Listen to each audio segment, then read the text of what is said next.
నిర్గమకాండము 13వ అధ్యాయం. మరియు యెహోవా మోషేతో ఇలాగు సెలవిచ్చెను, ఇశ్రాయేలీయులలో మనుష్యుల యొక్కయు పశువుల యొక్కయు ప్రథమ సంతతి అనగా ప్రతి తొలిచూలు పిల్లను నాకు ప్రతిష్ఠించుము, అది నాదని చెప్పెను. మోషే ప్రజలతో ఇట్లనెను, మీరు దాసగృహమైన ఐగుప్తు నుండి బయలుదేరి వచ్చిన దినమును జ్ఞాపకము చేసుకొనుడి. యెహోవా తన బాహుబలము చేత దానిలో నుండి మిమ్మను బయటికి రప్పించెను. పులిసినదేదియు తినవద్దు. అబీబను నెలలో ఈ దినమందే మీరు బయలుదేరి వచ్చితిరి గదా. యెహోవా నీకిచ్చినదని నీ పితరులతో ప్రమాణము చేసినట్లు కనానీయులకు, హిత్తీయులకు, అమోరీయులకు, హివ్వీయులకు, యెబూసీయులకు నివాస స్థానమయ్యుండు పాలు తేనెలు ప్రవహించు దేశమునకు నిన్ను రప్పించిన తరువాత నీవు ఈ ఆచారమును ఈ నెలలోనే జరుపుకొనవలెను. 7 దినములు నీవు పులియని రొట్టెలను తినవలెను. 7వ దినమున యెహోవాకు పండుగ ఆచరింపవలెను. పులియని వాటినే 7 దినములు తినవలెను. పులిసినదేదియు నీ యొద్ద కనబడకూడదు. నీ ప్రాంతములన్నిటిలోనూ పొంగనిదేదియు నీ యొద్ద కనబడకూడదు.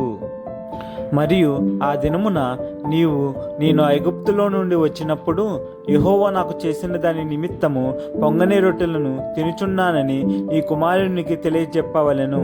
యెహోవా ధర్మశాస్త్రము నీ నోట నుండునట్లు బలమైన చేతితో యెహోవా ఐగుప్తులో నుండి నిన్ను బయటికి రప్పించిననుటకు ఈ ఆచారము నీ చేతి మీద నీకు సూచనగాను నీ కన్నుల మధ్య జ్ఞాపకార్థముగా ఉండును.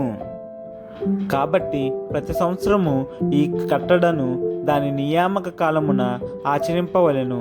యెహోవా నీతోనూ నీ పితరులతోనూ ప్రమాణము చేసినట్లు ఆయన కనానీయుల దేశంలోనికి నిన్ను చేర్చి దానిని నీకిచ్చిన తరువాత ప్రతి తొలిచూలు పిల్లను నీకు కలుగు పశువుల సంతతిలో ప్రతి తొలి పిల్లను యెహోవాకు ప్రతిష్ఠింపవలెను. వానిలో మగ సంతానము యెహోవా దగును. ప్రతి గాడిద తొలిపిల్లను వెల ఇచ్చి విడిపించి దానికి మారుగా గొర్రెపిల్లను ప్రతిష్ఠింపవలెను. అట్లు దానిని విడిపించని ఎడల దాని మెడను విరగదీయవలెను.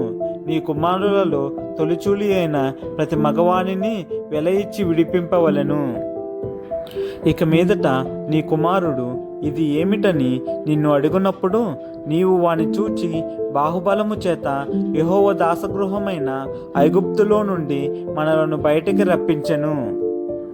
ఫరో మనలను పోనీయకుండా తన మనసును కఠినపరచుకొనగా యెహోవా మనుషుల తొలి సంతానమేమి, జంతువుల తొలి సంతానమేమి, ఐగుప్తు దేశంలో తొలి సంతానమంతయు సంహరించెను. ఆ హేతువు చేతను నేను మగదైన ప్రతి తొలిచూలు పిల్లను యెహోవాకు బలిగా అర్పించుదును. అయితే నా కుమారులలో ప్రతి తొలి సంతానము వెల ఇచ్చి విడిపించుదునని చెప్పవలెను.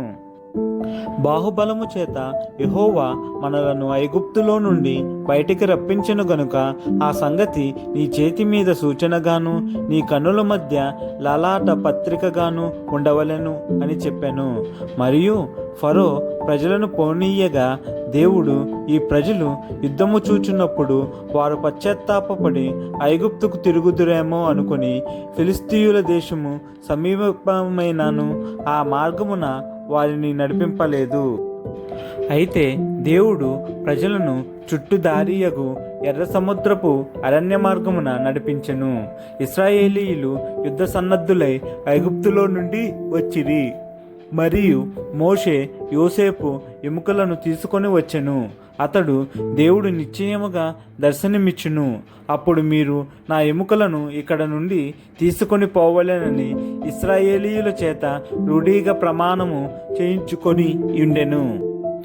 వారు సుక్కోతు నుండి ప్రయాణమై పోయి అరణ్యము దగ్గరనున్న ఏతాములో దిగిరి. వారు పగలు రాత్రియు ప్రయాణము చేయునట్లుగా యెహోవా త్రోవలో వారిని నడిపించుటకై పగటివేళ మేఘస్తంభములోను వారికి వెలుగిచ్చుటకు రాత్రివేళ అగ్నిస్తంభములోను ఉండి వారికి ముందుగా నడుచుచూ వచ్చెను. ఆయన పగటివేళ మేఘస్తంభమునైనను రాత్రివేళ అగ్నిస్తంభమునైనను ప్రజల ఎదుట నుండి తొలగింపలేదు.